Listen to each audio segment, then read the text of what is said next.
Hello, good afternoon, everyone, and welcome to the live. I think we're live here on Facebook, LinkedIn, YouTube, Instagram as well, and many other platforms that the young kids know that I don't. I'm delighted today to have somebody, an industry expert on the podcast today. We're going to have some fun. We're going to have a little bit of a chat, but I've got Joanne on. It's been well overdue. Joanne, an expert property manager in the Liverpool Merseyside area. But I'm going to pass over to Joanne. Give us an introduction about your company, Airhost and Clean. Airhost and Learn, of course. So Airhost and Clean, property management company, only in Liverpool now. We did used to manage a couple of random units, but we are now only in Liverpool, pure boots on the ground. So we have a full operational team, full maintenance team, full housekeeping team. And yeah, I guess that's what makes us unique, is that we are actually where we say we are. Yeah. And with all the problems and issues that brings with us. And then the other branch of the business is obviously the /Airhost and Learn stuff during lockdown, A, to create an income, and B, to keep me from baking cakes. We developed Airhost and Learn, which is all the things that I wish somebody would have taught me back in the day, which buttons to press on booking.com, what not to say on Airbnb, and all those finer details. We don't teach you how to get properties. We don't teach you to get rich. We just teach you what to do in the day-to-day. Lovely. I love what you're saying, because if you follow Joanne, she's giving out free information all the time to hosts, and none of it's salesy. But I loved your actual office and giving us a little tour of your big, fantastic space and all the laundry bags. So we're a pure property management company. We don't do cleaning. So we've got properties all over, so we don't see the cleaning behind the scenes. One of our cleaners for the Glasgow area showed us. It was quite unbelievable. But you're doing end to end, so you've got the big bags of laundry, and you have a physical location and office, don't you? We do, yeah. Massive 1,500 square foot office, most of which is being used. It came up on Facebook the other day. 2 years we've been there now. I reckon we've probably got about another 2 years there, and then we'll need to move again. But yeah. And that's what I love, because you said we literally are where we say they are. And I think so many agents popped up after lockdown claiming to be UK-wide management companies, claiming to have all this in place, and are very good marketers. And that's why we first came across and started following you, literally being in Liverpool, hitting the bricks to go to your properties. Isn't all done by VAs in the Philippines, where you've got an office, you've got a team, you've got staff. You are who you say you are, and you're very experienced. So guys, sorry, on you go. You need a local presence. When that washing machine breaks, who's taking the AO delivery, when the light bulbs are out, who's fixing the light bulbs, all those sorts of things. So yeah, pure hands-on. What people don't realize is if you're a managing agent and somebody's paying you your commission, well, you'll just wait in all day, Mr. Managing Agent, for that delivery, won't you? Or we don't know when the Wi-Fi will be there this week, but you'll just wait in for a whole week in a cold property, won't you?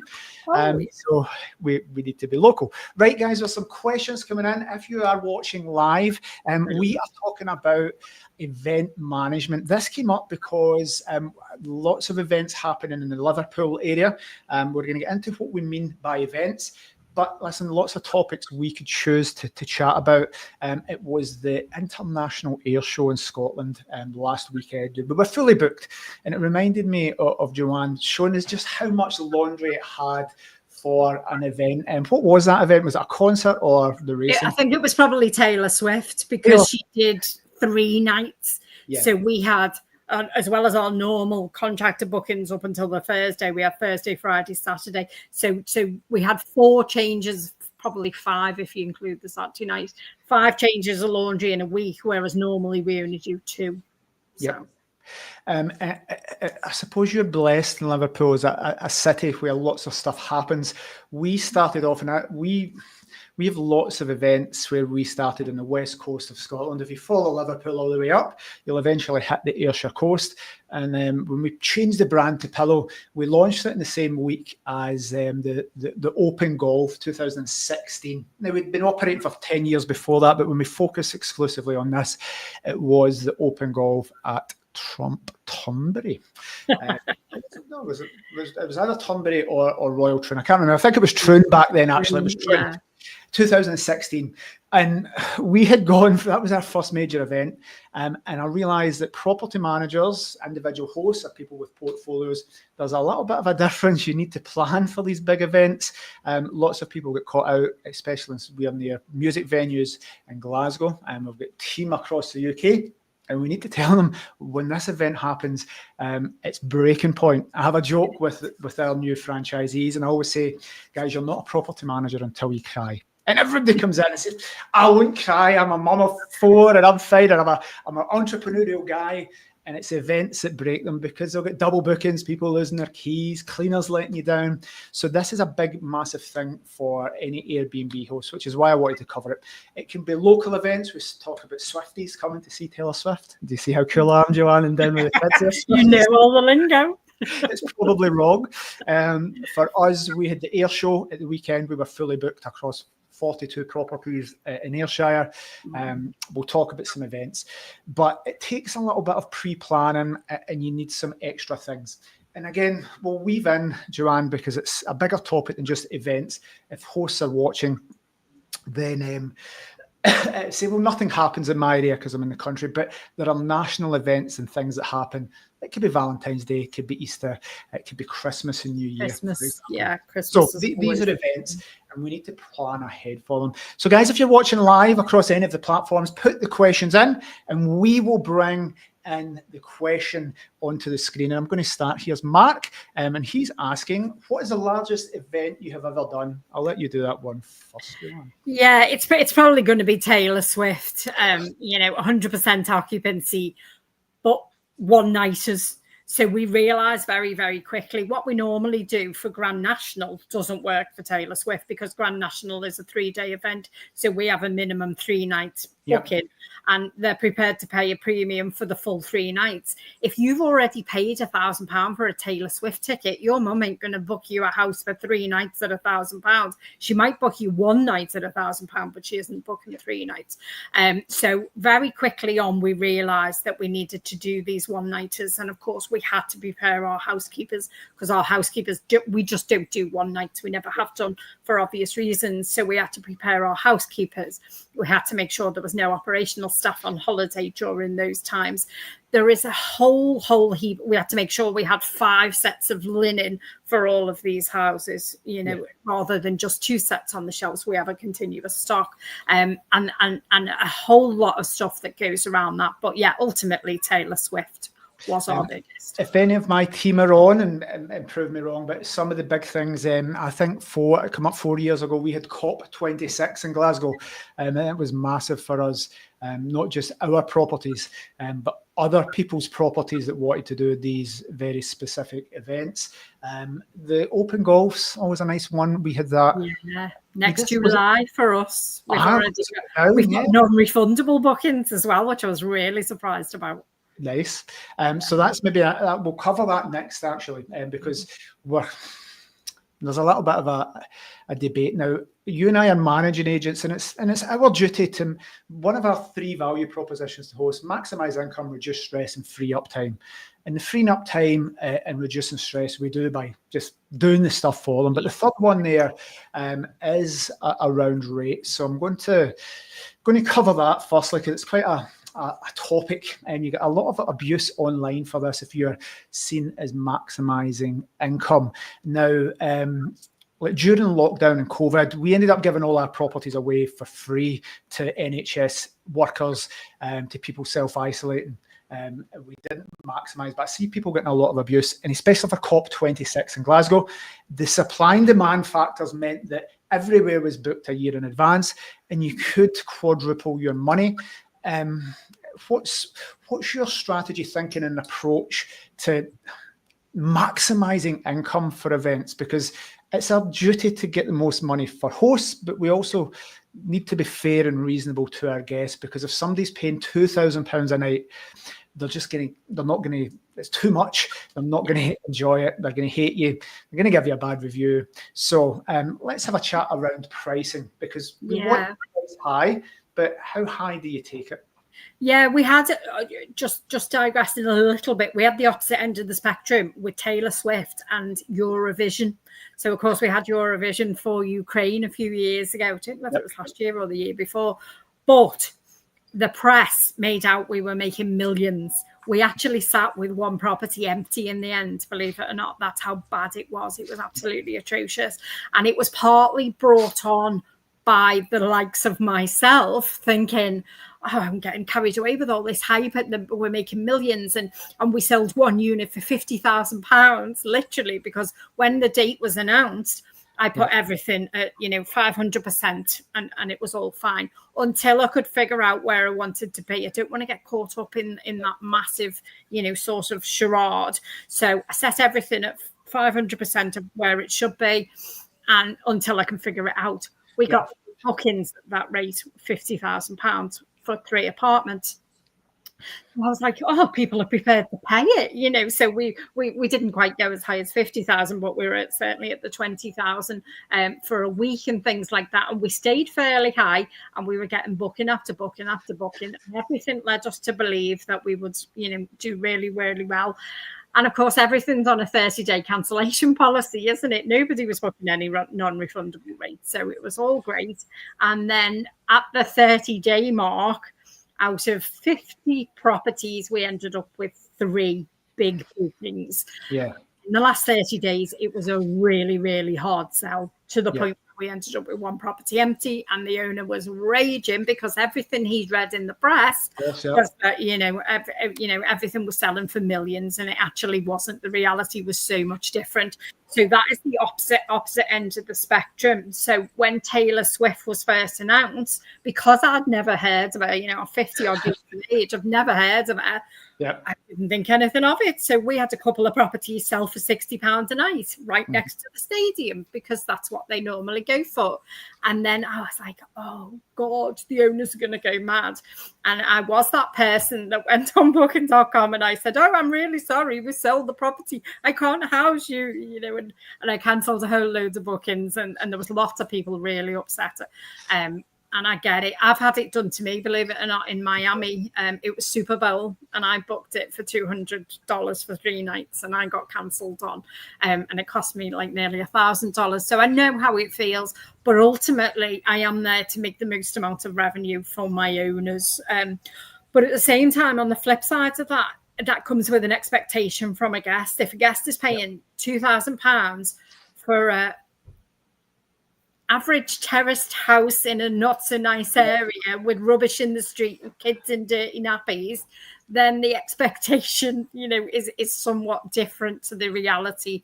And that's where we do get knocked down on value for money every single time. And we know that, and there's really nothing we can do.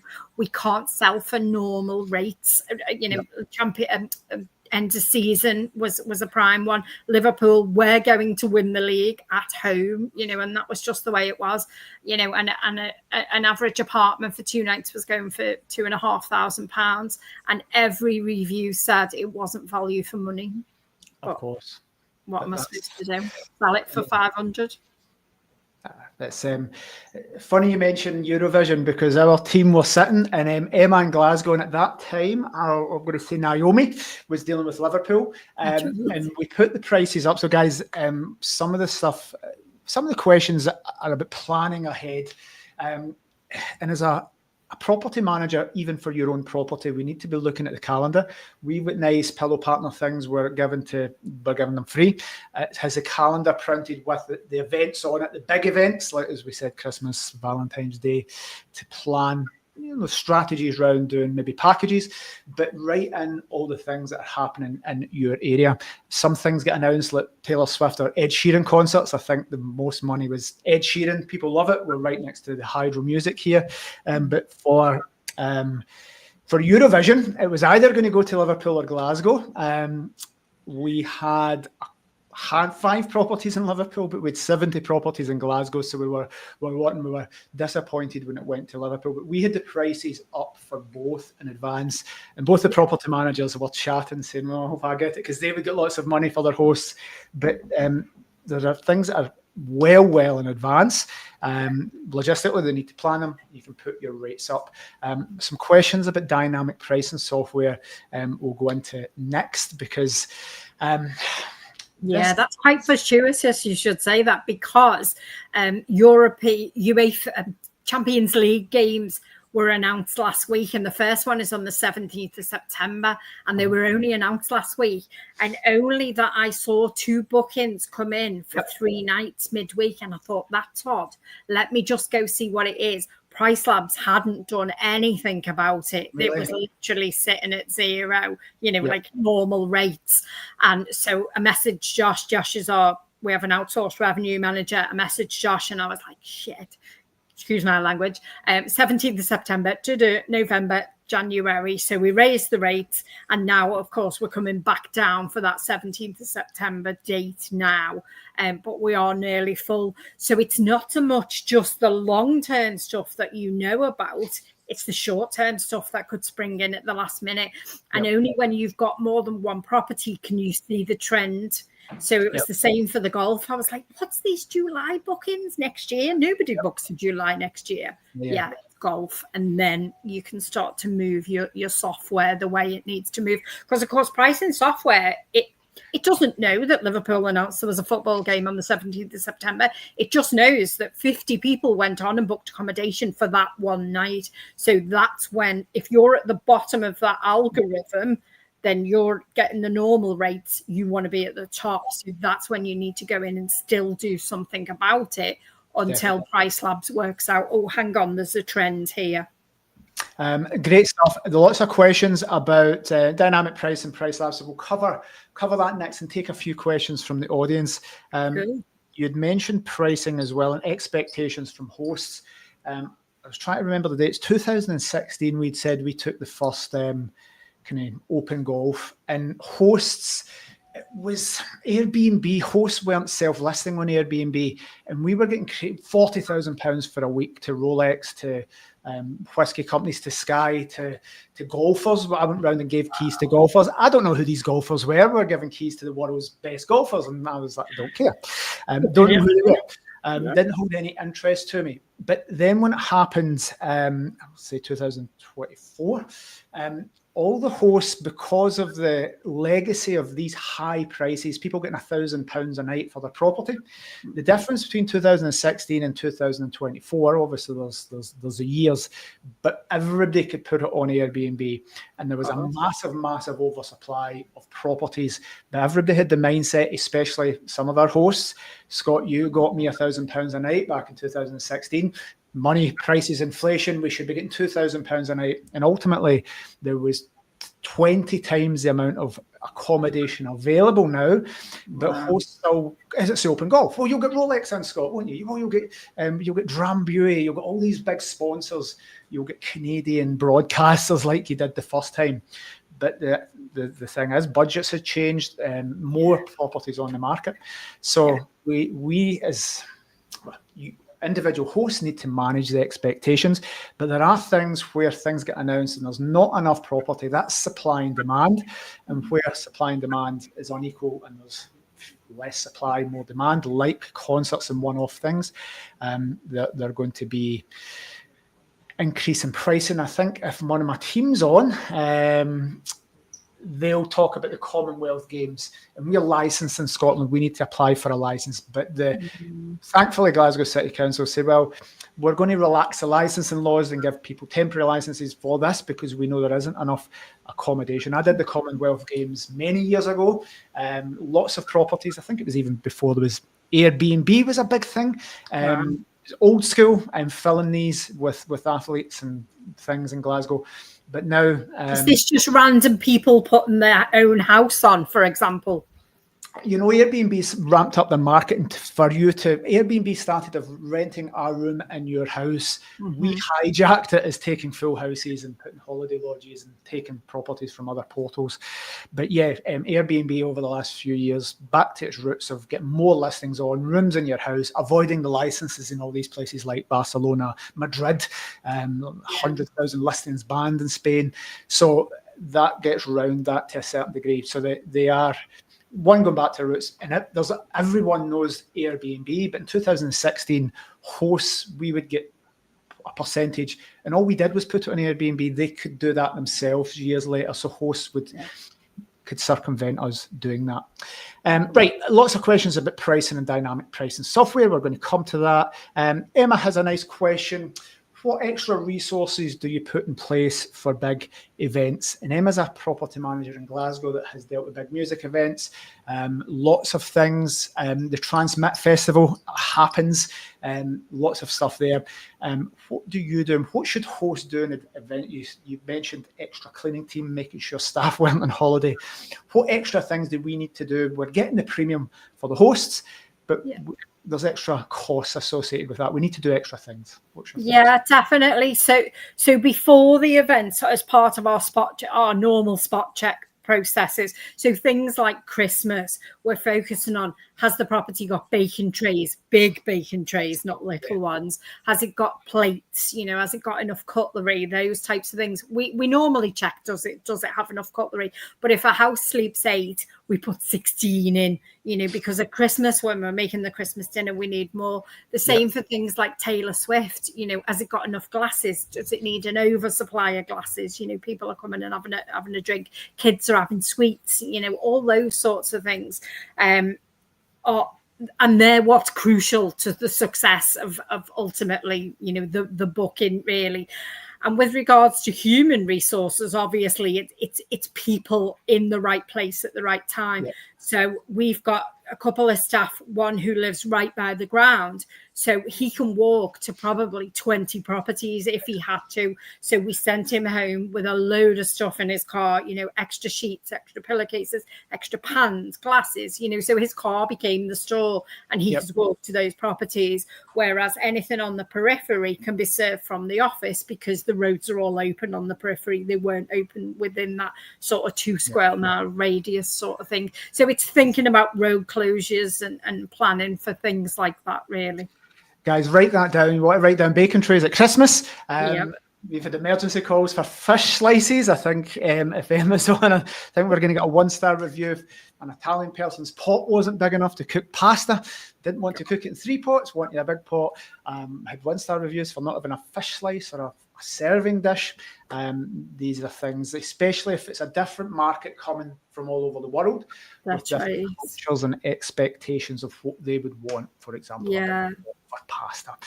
We've got a house in Formby, actually, by the golf course, and we don't routinely supply champagne glasses. We do wine glasses and water glass, tumblers.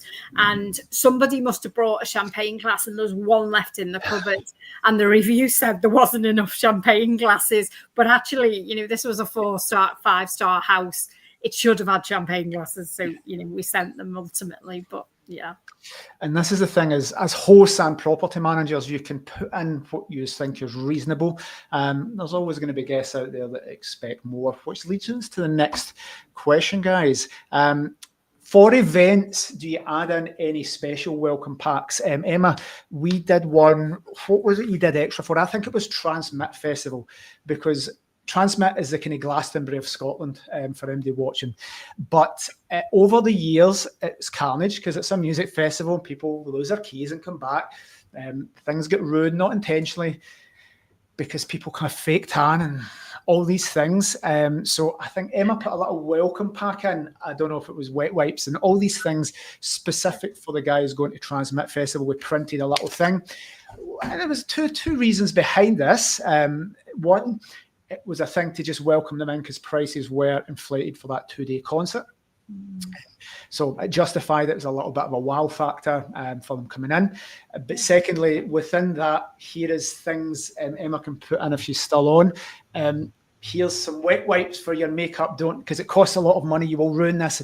Towels. Don't take your deposit here, guys. So there was a little bit of education around being a good guest. And Transmit, any festival goers that are going to dance music, we'll call it dance music, as that should have old any popular music, pop concerts, that shows how old I am, Joanne. There's a good chance they're going to be drunk and on drugs and come back and damage gets done. So Emma put a little welcome pack in with some education. what do you do, or what do you, if by the way, we are dictated to by the budget of hosts a lot. So if you're a host looking after your own property, you can do these things. You can put little welcome packs. Absolutely.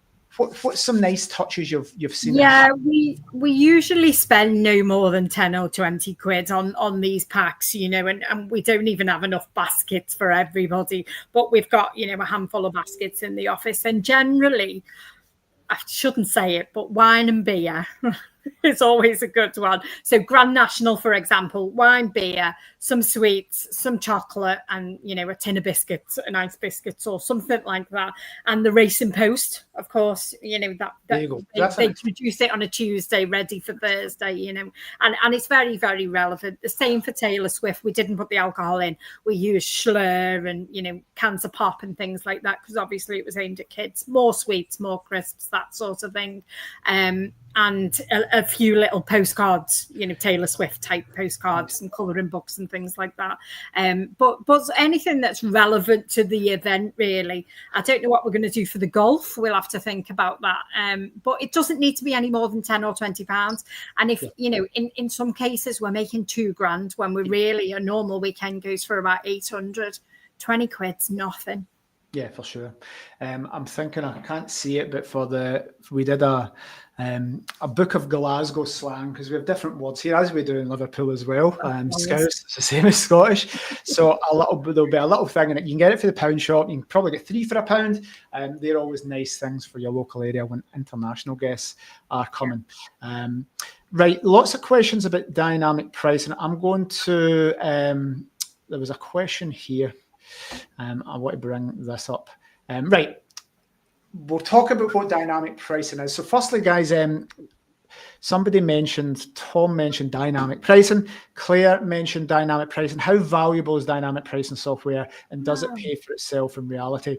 So if we just, the topic of dynamic pricing and what that is, I always like to explain it as when you book a hotel or an airline, the price changes depending on how far away it is, depending on what, how close, and how you don't know the occupancy of that hotel or aircraft, but AI, artificial, the machine knows that, and they set the parameters. So I like to just say it's the same as booking an airline or a hotel, but for SA units, for Airbnbs. Don't you think that we switch the model though? Airlines get more expensive towards the date. We get cheaper towards the date, which I always thought was a bit random, but we do lower prices. And this is is it valuable, or does it pay for itself? Before we talk, so dynamic pricing changes the prices automatically based on the variables you put in. But I'm going to bring this one up because we chatted about this before we started. I love technology. We have loads of automation. I'm not going to say AI, but machine learning to make the guest experience. At Pillow, we have 27 different touch points, and we want that to be as smooth as possible without human error, without anything going wrong. So I love the way the world's going. But I think, and having a big management company with Pillow that experiments with the software and tries to have the best stuff, Joanne, I was a laggard, as they call it in tech terms, for pricing software. I wanted all my guys across the UK manually updating this. It took me a long time to fully buy into it. You can do your prices manually. By the way, guys, never trust the Airbnbs, smart pricing. What's your thoughts around dynamic pricing? How much do we trust it, and do you use it? I'm sure you do. Yeah, it's really interesting. I've only been using it properly for about 4 months. I trialed it 3 times in 5 years, and it failed me every single time, no matter how I set it up. People were trying to say, oh, you haven't set it up properly, because we have a massive weekend uplift. So we're £60 during the week. We could be 190 on the weekend. Price Labs can't cope with that. It really can't. It tries to sell it for 60 midweek and 90 on the weekends. And I know my market, and I know what I sell for.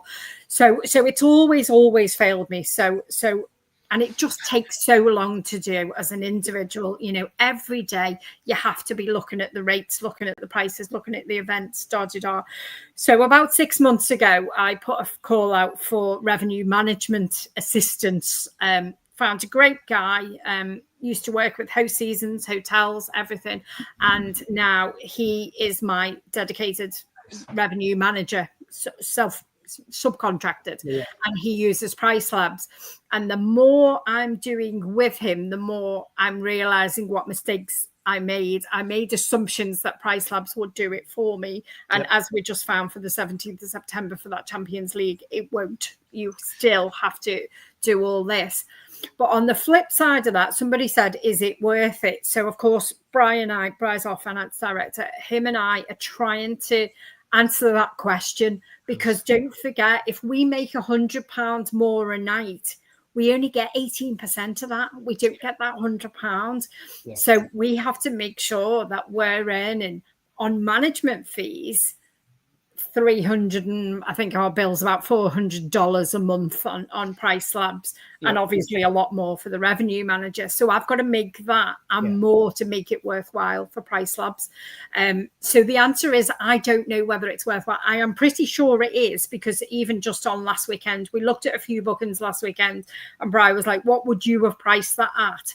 And it came out that just on the weekend's bookings, we probably made an extra £3,000. Now, if you take 18% of 3,000, obviously it's paid for itself. And that was just in one weekend. So Price Labs has definitely paid for itself, but I'm not sure whether the revenue manager has or not yet. The jury's out. So it's freed up my time, I guess. Time is a big one. How much is my time worth? Well, you have an extra person, because one of the things, is it worth it and does it pay for itself? But combining these messages with Tom doesn't tend to work, especially for football events. And you said that the other week, so you were, Tom, a bit at the bottom of that learning curve, and until property started doing, and that AI algorithm showed that something was happening, your property might get booked or it might work, and it's not foolproof. I remember, because when we pay as an agent with multiple properties will pay for lots of systems and technology that hosts won't know or see. And one of the big ones is property management software. And you tend to pay per listing on that. And as you scale up as a managing agent, those bills get quite high. But then you find these things to plug in for a property. It's more expensive for a plug-in than it is the property management software. Then you plug cleaning stuff in on top of that, and then something else. So for us, we've got Price Labs, we've got other guest verification and guest software. So we're paying more per listing for other additional stuff above and beyond the thing. So it gets expensive. But guys, if you can, I don't know what it would be for one property. I'll make the number 20. Would you be able to make 20 quid more a month? Because it adds up when you're paying for your property management software. If you've got 5, that's maybe 100 quid. So it gets expensive, but could you make £100 more over 5 properties? You probably could, but here's the big thing for this. If I go back to Evan's comment, what we found is having the dynamic pricing software and doing the training and the onboard and setting it up isn't enough. It took us a long time. Mark does training every 2 weeks, so the Price Labs clinic, and our team that have been with us for years, we're still figuring it out, because we've got multiple regions across the UK. You need to invest time to do it. Your revenue manager will have mastered this, Joanne. So that's kind of an extra, as a person, he knows how to work it. If you and I need to jump in, there's a learning curve with this. So and it varies region to region. So I went into Stockport for a friend. I managed for a friend, and I went with the £60 midweek and 160 on the weekend, and I got nothing. And I was like, what's going on? It doesn't work, And actually, it doesn't work because that's not the Stockport market. Stockport is busy midweek and quiet on the weekend. They have no weekend uplift. It's the other way around. Same as Manchester. Really odd. So for Tom's comment there, thanks for posting that. Doesn't work. Well, it didn't work for us, and it didn't work in certain areas. It work here, but wouldn't work here. But the team used it a lot more. So this is a plug-in for your property management system, essentially. And some property management systems have this inbuilt. It's becoming like Hostaway, who raised $500 million of investment, have this built in. You don't need it, but it doesn't work as well. No harm against Hostaway. So there's different systems. Joanne and I are talking about Price Labs. What's other ones? Beyond Pricing and Wheelhouse. I don't have any experience with either of them, unfortunately. Famous online, I think we trialed Wheelhouse, or we're going to.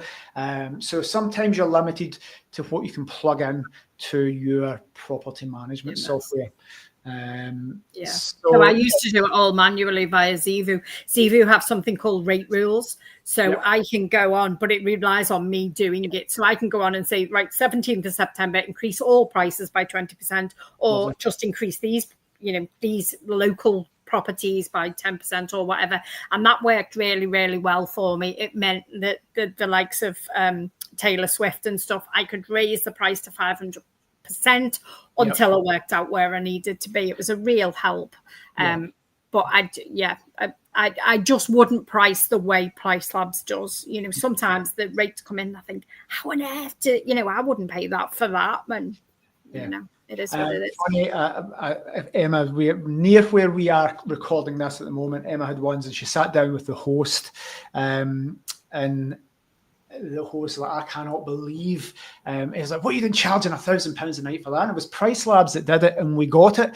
And Emma sat down with the host, Michael, last week, maybe even this week, I can't remember, or over the weekend, very recently.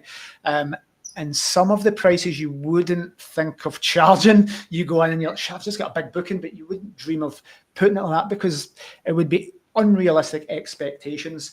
That's right. Here's a nice one. Here's a really good use of Price Labs or anything else. And what we've been experimenting with, you mentioned it at the very start, we don't do one night bookings. Well, why? Because it's normally maniacs. The cost for cleaning is too high. You're blocking a weekend out for one night. So many reasons why us as operators and management companies don't do that. But that's the beauty of AI, machine learning, these tools.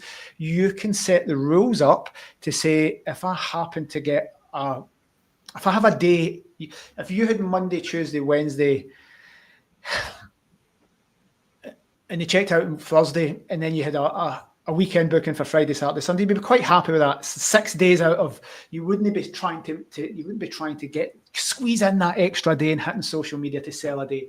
But with the technology there, you can uplift this massively so that you can get 100%. Now, logistically, you're going to need your cleaners out and you put more cleaning, but you can set it for one night to have, I don't mean outrageous prices, but if somebody did need accommodation and they were stuck, it meant the market, they could get cheaper hotels, but you could be charging 3 times the price of a normal Wednesday night in between 2 bookings.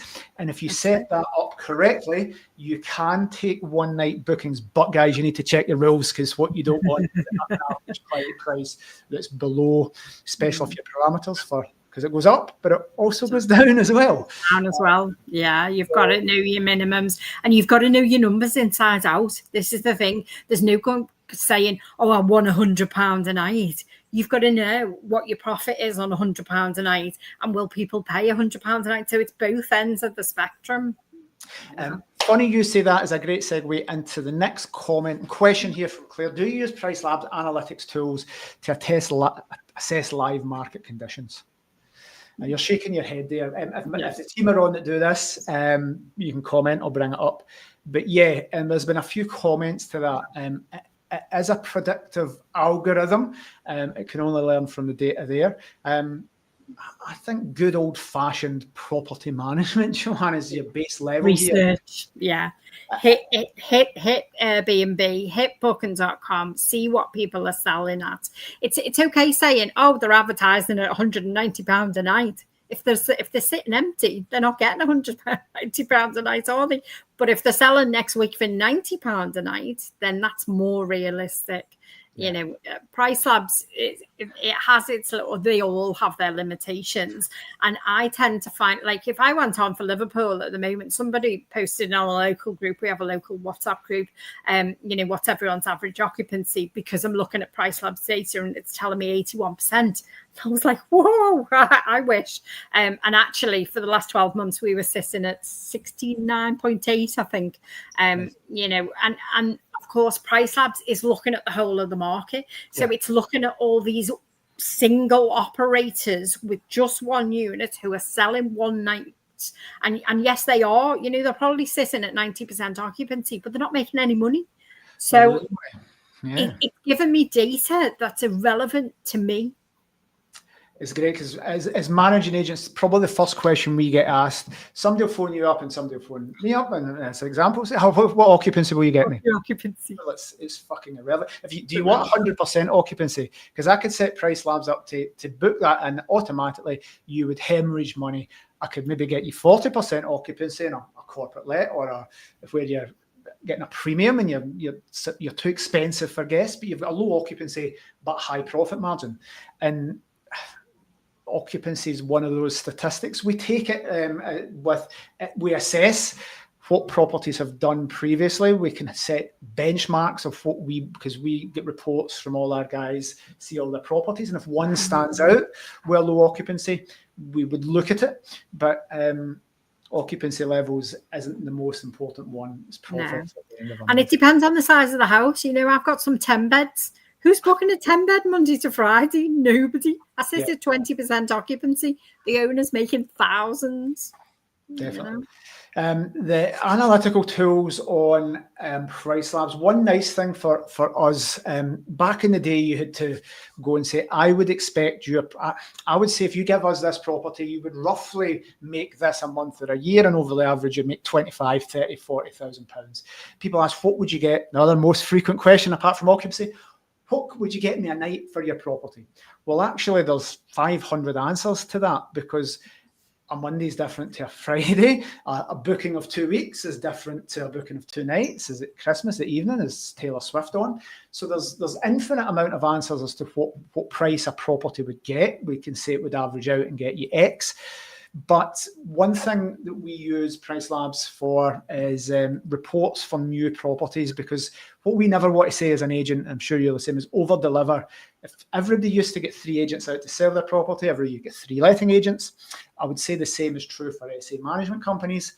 One person won't know the market and go low one. Most people will be in the middle, and somebody will just give inflated prices because they can adjust these Price Lab reports to take the outliers out. Say, if you use us, I know we've only been going 6 months and walked past an Airbnb once, but hey, my marketing's good.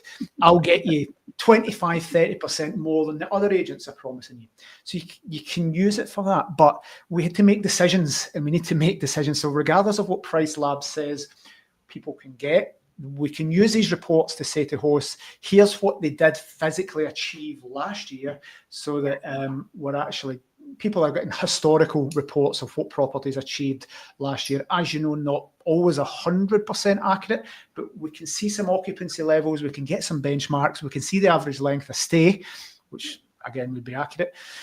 But it's got quite sophisticated reporting. Why? Because it doesn't just take our properties for everybody watching. It takes everybody's, and I think it's only Airbnb and VRBO. So there's other things. Yeah, there's no booking.com in there. So we can use these analytics. It gives us a good benchmark. We can do great reports. We can print off great reports for new hosts to say, well, rather than us giving any figures and projections, we can also use these historically to help people get service accommodation mortgages as well. So Claire, that's a good use of it. Our team are always doing feasibility reports and projections.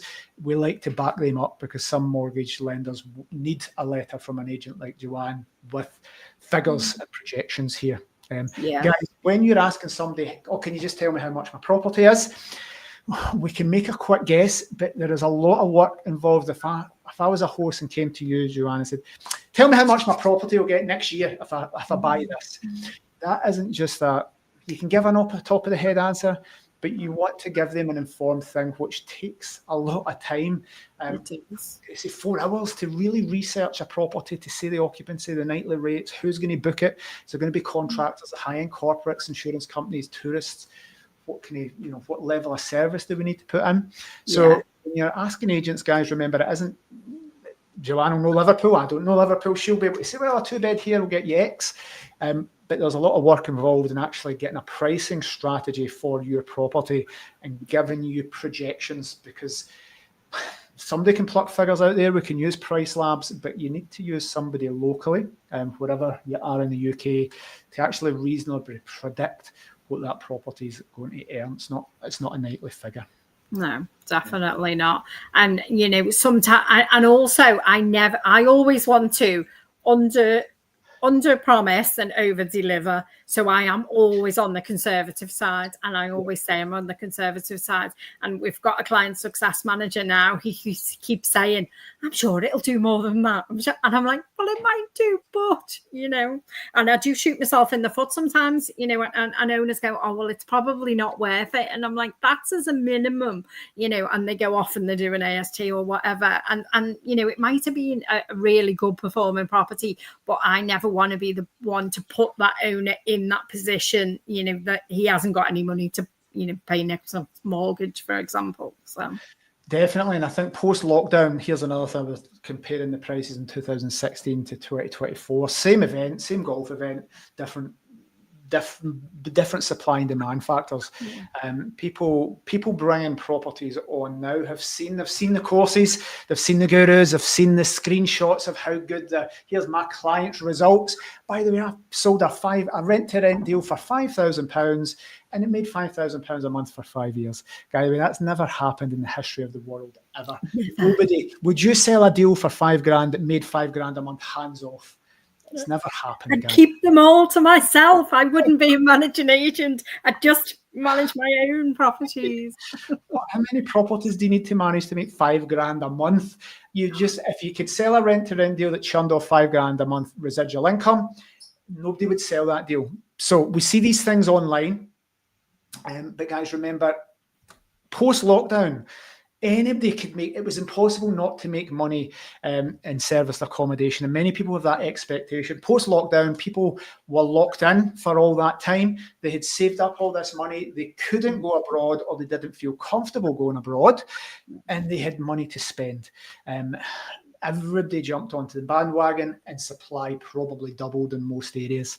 So when it comes to pricing, I like to be realistic. There was that pandemic boom. It's leveled out. There's a lot of places with oversupply in the market. So when it comes Liverpool being one of them. Liverpool. This is about pricing, but these things, when in Scotland, we need licensing. So there's a barrier to entry, meaning that in Liverpool, I can come and get an Airbnb rent-to-rent deal. I can go to IKEA, I can furnish it, I can be in competition with your units, undercutting you by 25% in a matter of days. In Scotland, there's licensing, and it's the local government that issue the licensing. There's a 6-month backlog at the very least. Some exceptions, but you need waiting 6 months to get your license. So people need to plan ahead for this. And if licensing comes in England in some regulatory form, that will happen. I think we'll see supply and demand level out a bit. And then when there's less supply and the demand's the same, your nightly rates, your prices can go back up. Because they have dipped. They are the lowest that they've been in 3.5 years. Absolutely. They're probably about where we were back in 2017, I'd say. Literally, that's exactly where we're at. There's been no inflation, no cost of living or anything in that whole time. And they do need to go back up. And you're up against, you're telling the truth and saying, well, those facts are not as high as they used to be. But there are people out there selling stuff and still misinformation. Maybe they're wrong. They believe that, I saw crazy prices last year. But that has leveled out. There's a lot of supply in the market. And we're looking at, we're involved. It should be the end of the year or beginning of January. We're going to launch and manage 70 units in one area in Birmingham with another agent as well, joint. But that's 70 units hitting the market at one time, as well as all these other ones that are popping up because HS2 goes there. So pricing been realistic, not just for national events, guys, but we need to be realistic. AST prices have shot up because back in the day there was a big margin. You might as well flip that buy to let to SA. The margins coming down, guys. Who knows what's happening in the next budget? Who knows what's happening with licensing? To finalise, I noticed I did my first rent-to-rent deal in 2002 and worked with another agent when I left the armed forces. So my first introduction into SA, serviced accommodation before Airbnb, was 2002, and I've been in it since then. We set this business in 2006. and people say, well, is it done? Is it done? Is it the peak? My thoughts is there's some supply and demand things, there's some licensing and regulatory. I would love to be in it for the next 20 years as well. What's your thoughts about the industry? Is it still feasible for people to do, or should they stick to buy-to-let? Yeah, no, absolutely. I think at the moment, the way we're going with the licensing, what we're saying to people is if you're not in it, you can't win it. So if you're not in SA by a certain date, and of course we don't have a crystal ball, we don't know what that date is going to be, then you're not going to be grandfathered over and you won't get a license. Again, the grandfather thing, we don't know. We are pretty sure that if we're trading on this magic date, we'll get a license, and if we're not, we won't. It's exactly the same as HMOs in Article 4. You have to do this, and this, and you can get a license. But yeah, there's still legs in it for a long, long time. Don't forget, in these cities like Liverpool, hotel rooms are not enough. They need the Airbnb properties, the service accommodation properties, and not just for the leisure travellers and the events. It's the people who need to relocate, insurance relocations, the house has fallen down, it's flooded, all those sorts of things. Care provision. I've had a really good call this morning with Placement Finder. We've done a webinar around care leavers and things like that, and vulnerable adults, vulnerable children looking for accommodation. And yeah, absolutely, I think it's a fantastic market to be in, but it's certainly not without its challenges. Yep. And I have one more question for you, Joanne. How do people get in touch with you if they've liked what you've got to say and they have a property in your area, which you're saying you're sticking to Liverpool? Where can they find you? On Facebook? Yeah, you can more often than not find me on a beach doing a video on Facebook, more often than not. Reach out via Facebook or email info@airhostandclean.com. And let's make contact and see what we can do, and I'll give you some realistic information, even if it's not, and I always end my calls with, even if you don't go with us as a managing agent, please do choose locally. Yeah, good. Lovely. Joanne, thank you very much for your time. I have learnt loads as well, so I've written down a few things. I think the audience get great value from this as well. Thank you to everyone that asked some questions. I brought most of them up on the screen. Thank you very much for your time, Joanne, and look forward to it. We'll pick another interesting topic and we won't leave it as long next time to get back Definitely. in. So thank you everyone for watching live and submitting your questions. If you happen to be watching this somewhere on a replay on any of the social media channels and you didn't get your questions answered because you're watching it on live recording, pop the comments below, tag myself and Joanne in if you're on Facebook, and we'll come back and we'll answer those questions for you. Thank you everyone. Have a fantastic day. Cheers. Bye.